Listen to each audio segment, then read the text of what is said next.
todos, saúdo-vos para mais uma escola bíblica dominical, onde peço a Deus que esteja falando aos corações de cada um mais uma vez com o poder que há no Espírito Santo de Deus.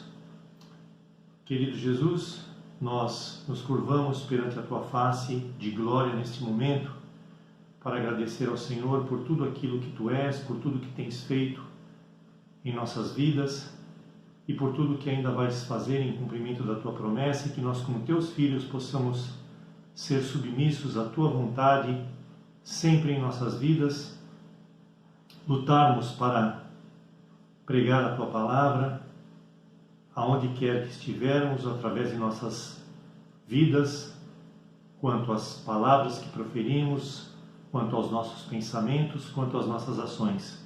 Pedimos que o Senhor venha nos sustentar espiritualmente e fisicamente, de forma incondicional, porque sabemos que o Teu amor para conosco é muito grande, e o nosso amor pelo Senhor da mesma forma, porque o Senhor nos amou primeiro, por isso nós também Te amamos.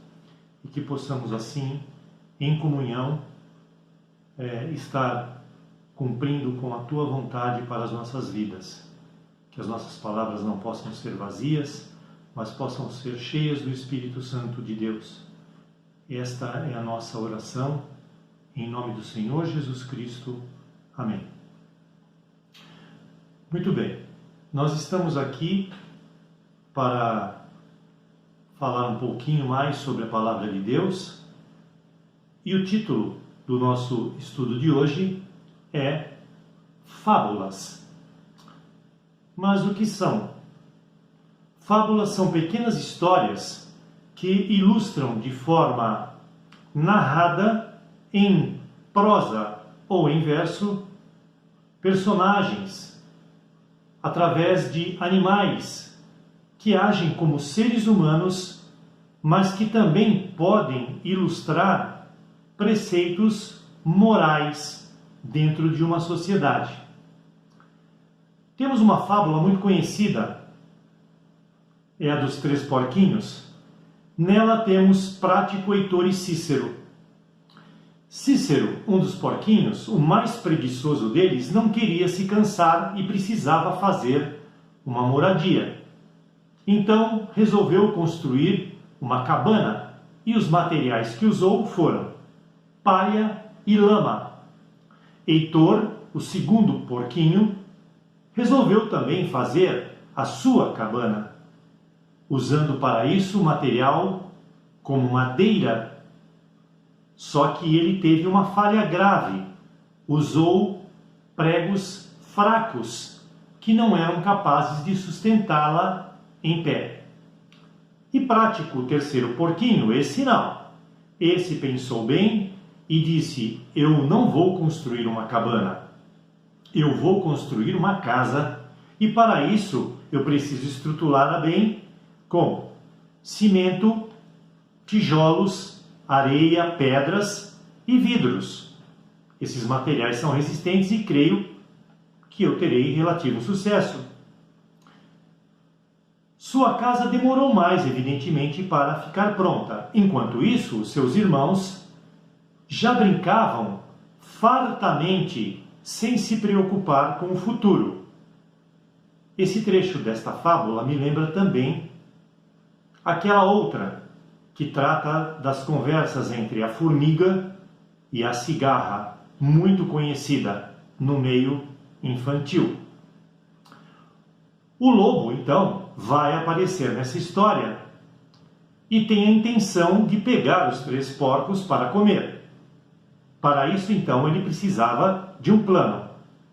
Quando ele resolve atacar Cícero, o primeiro porquinho, este desesperadamente corre para dentro da sua cabana feita de palha e lama, e o lobo, tranquilamente, com um sopro, destrói a sua cabana. Ele corre desesperadamente para a cabana de Heitor, e então, pedindo proteção, entra na sua cabana e os dois estão lá dentro. O lobo pensa, bom, agora são dois, melhor ainda. Vou pegá-los de uma vez só. E sopra duas vezes. Como a casa não tinha muita resistência, ou a cabana, ela acaba caindo. Os dois correm desesperadamente para a casa de Prático. E esse os recebe e o lobo, na sua terceira tentativa, diz, eu vou soprar e vou derrubar esta casa também. Só que, neste caso, ele não logra sucesso. A casa não caiu de jeito nenhum e os três porquinhos foram salvos. O lobo, muito chateado, então, não desistindo da sua ideia, diz, eu vou entrar esta noite pela chaminé desta casa para pegar os três de uma só vez. E ele faz a execução do seu plano, só que não contava com o fogo que existia ali embaixo da lareira.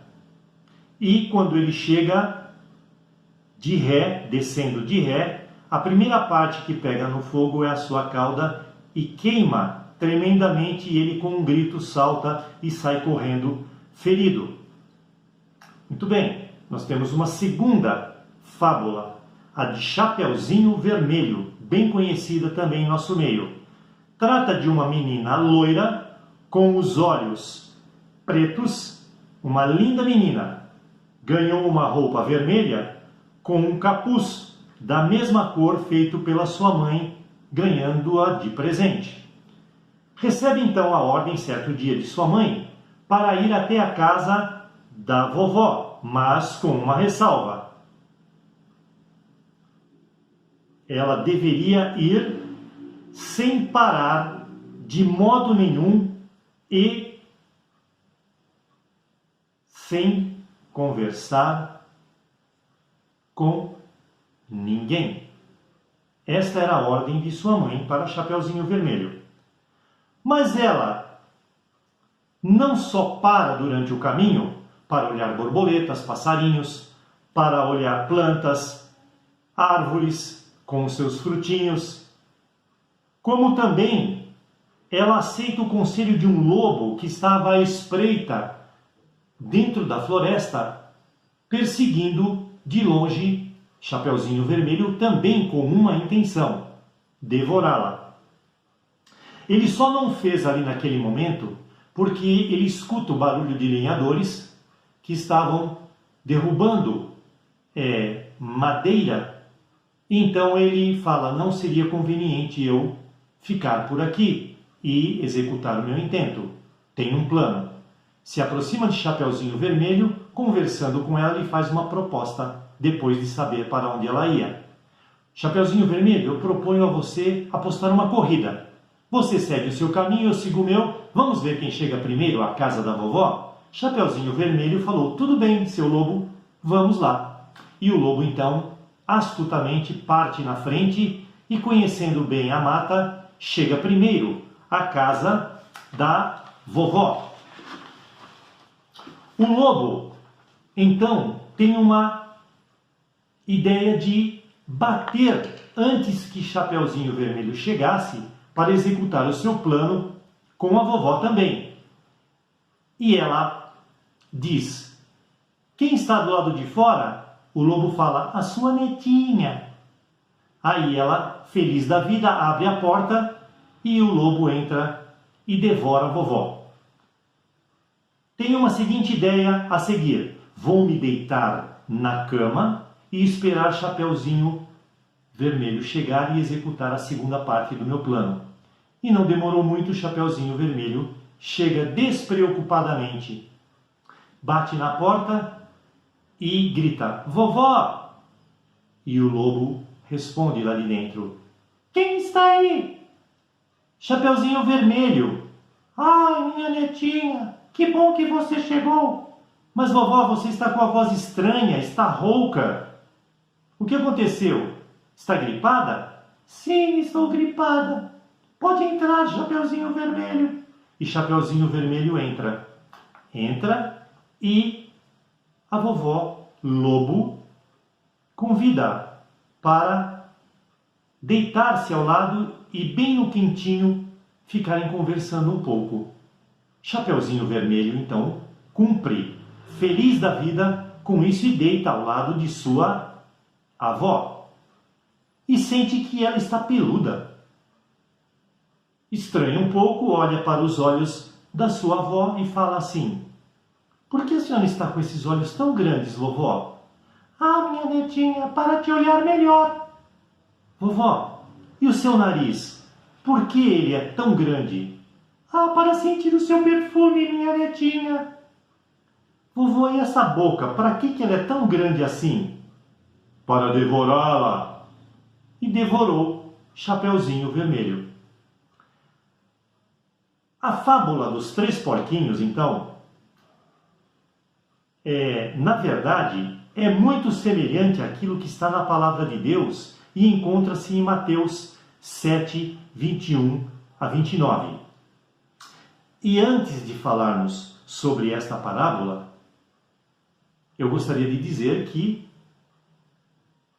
a vovó e Chapeuzinho Vermelho, na fábula, foram salvas.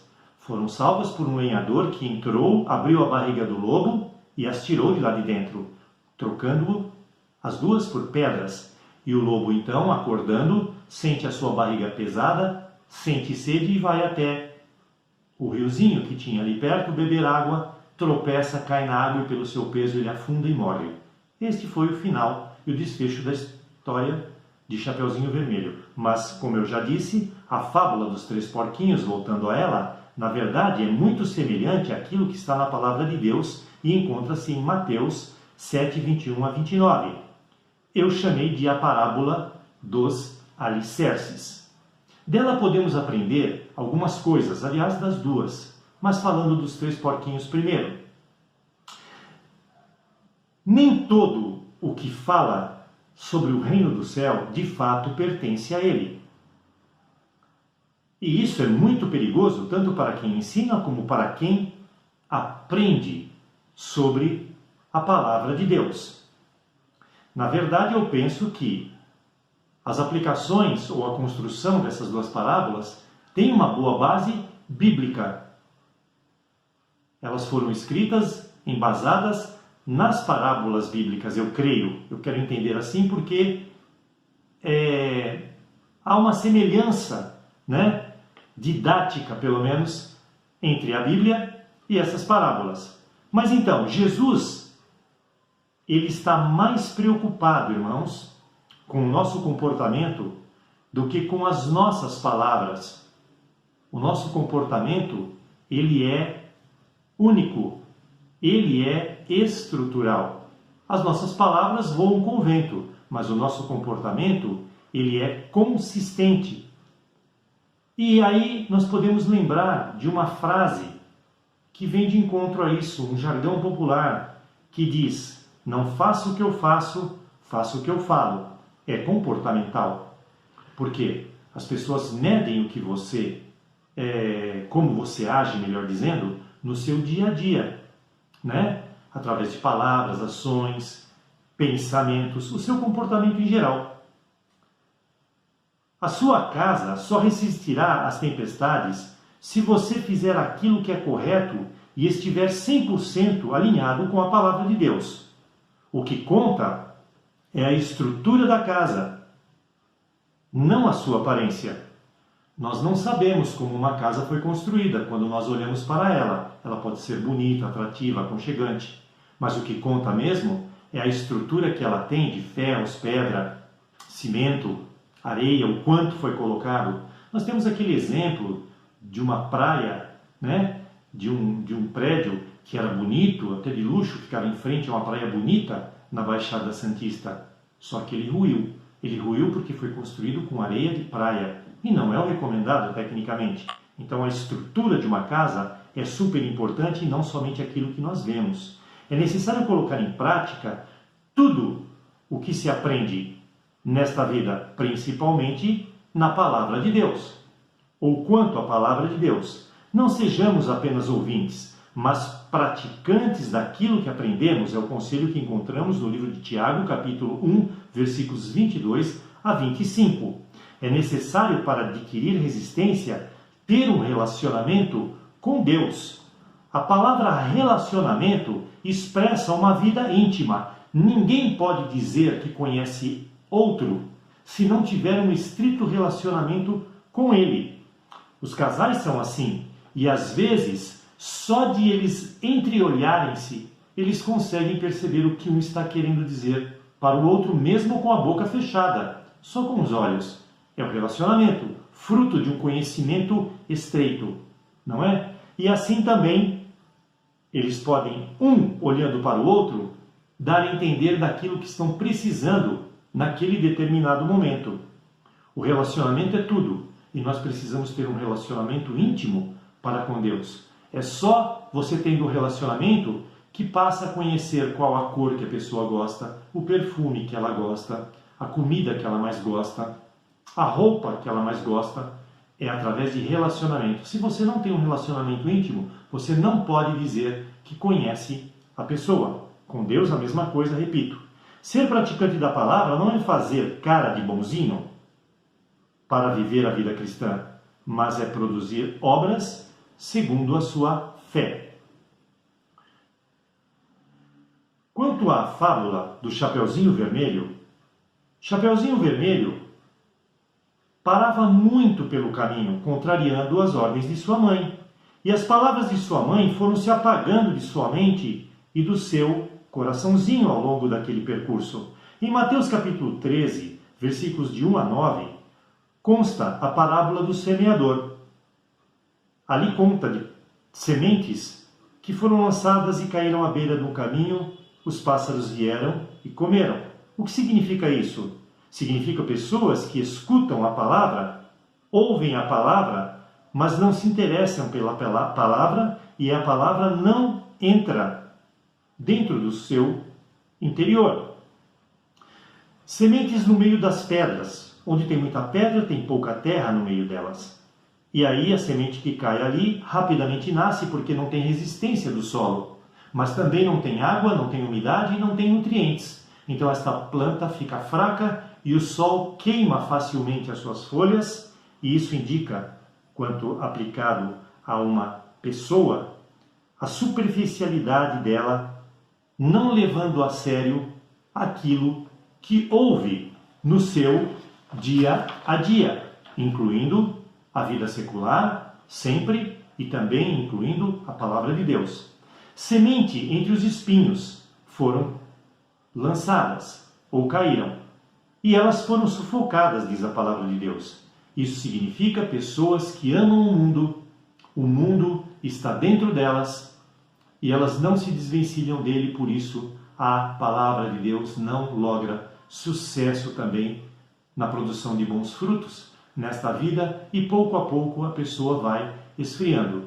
Diria eu, num outro jargão popular conhecido, é o crente Raimundo. Um pé na igreja e outro no mundo. É bem verdade isso. E depois nós temos sementes que caíram em terra boa e produziram muito mais do que o número de sementes lançadas, a 30, 60 e a 100 vezes. O que significa isso? Claramente significa pessoas que dão valor à palavra de Deus, amam a Deus, colocam-no em primeiro lugar em suas vidas, independentemente de qualquer fator, e então Deus pode operar livremente como um canal aberto que essa pessoa é, e ela vai produzir muitos frutos na vida de muitas pessoas, porque é para isso que nós viemos a este mundo. Toda a palavra de Deus ecoa como sementes e chegam aos corações das pessoas, devendo produzir bons resultados. Chapeuzinho Vermelho deveria ter ido à casa da vovó sem parar pelo caminho. Não deveria ter conversado com ninguém. Deveria ter retido as palavras de sua mãe no seu interior. O livro de Salmo fala sobre isso. Guardei a tua palavra no meu coração para uma única finalidade, para não pecar contra ti, Senhor. Esta é a palavra que nós encontramos na Bíblia com referência a isso. Mas seu comportamento gerou efeitos semelhantes ao das sementes que nós acabamos de citar, que não caíram em terra fértil. Qual era o objetivo da sua ida à casa da vovó, afinal? Levar e compartilhar com ela as bolachas amanteigadas que sua mãe havia feito, juntamente com pães fresquinhos para serem comidos no final de uma tarde, com uma manteiga também fresquinha e deliciosas geleias sobre o mesmo, acompanhados, claro, de um café bem quentinho. Que delícia, não? Que plano, que bênção! Nós sabemos que a palavra de Deus nos ensina que, se quisermos, poderemos comer o melhor desta terra. E a parábola, ou melhor, a fábula de Chapeuzinho Vermelho nos ensina claramente isto. No entanto, a negligência em cumprir com os conselhos de sua mãe fez com que sua vovó e ela mesma fossem devoradas pelo lobo, ou seja, um caminho de morte surgiu na sua frente por causa da negligência. Nesse caso, existe a possibilidade da teimosia na vida de uma pessoa, mas não foi o que aconteceu na vida de Chapeuzinho Vermelho. O que é a teimosia? Teimosia é não aceitar ou não cumprir uma tarefa e fazê-la a seu modo. Chapeuzinho Vermelho aceitou a tarefa, aceitou o que sua mãe pediu, mas ela, então, foi negligente, como muita gente é, não cumprindo direito aquilo que precisa cumprir no transcorrer de uma vida. Muitas pessoas são teimosas, ouvem a palavra e não aceitam. E algumas aceitam, mas tornam-se negligentes. Não cumpre cabalmente o seu ministério como a palavra de Deus ensina. E aí nós temos uma outra questão. A palavra de Deus adverte que é muito melhor aos olhos de Deus uma pessoa que diz não a uma tarefa e acaba cumprindo essa tarefa ao final de tudo, do que aquela pessoa que diz sim, farei. E depois de tudo, quando você vai ver o resultado final do que você solicitou, não há tarefa cumprida. Isso se junta a essa questão de negligência. Chapeuzinho Vermelho foi negligente. Nós não podemos ser negligentes dentro da seara do Senhor. Seja a nossa palavra sim, sim ou não, não. Assim também acontece com as pessoas no mundo de hoje. Negligenciam pouco a pouco a sua fé. Fábulas, como eu disse no início, são também princípios morais que são aplicados à vida das pessoas. E podem ser muito parecidas com isto que eu vou citar agora. Recentemente, na mídia, eu vi e ouvi uma solicitação de ajuda por parte de um pastor famoso.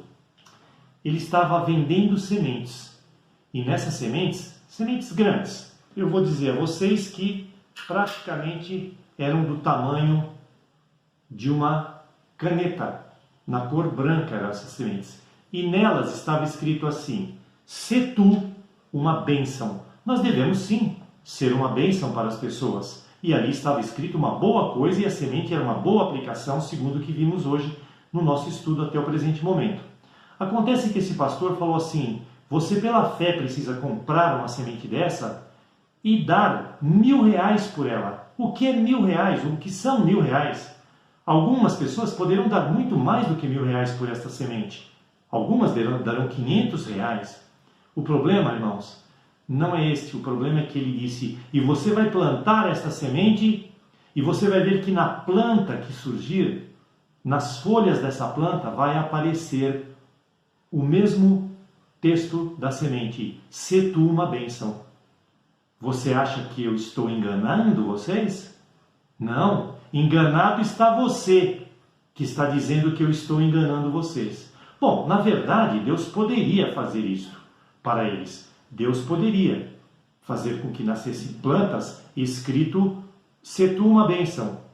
Deus poderia colocar dentes de ouro na boca das pessoas, como foi uma época aí no passado, uma modernidade, uma moda em cima disso. Só que nós não podemos negligenciar a vontade de Deus. Mesmo que Deus possa fazer isso, Deus não tem interesse prioritário nisso. O interesse de Deus é na salvação das pessoas e na manutenção das mesmas. Então o que acontece?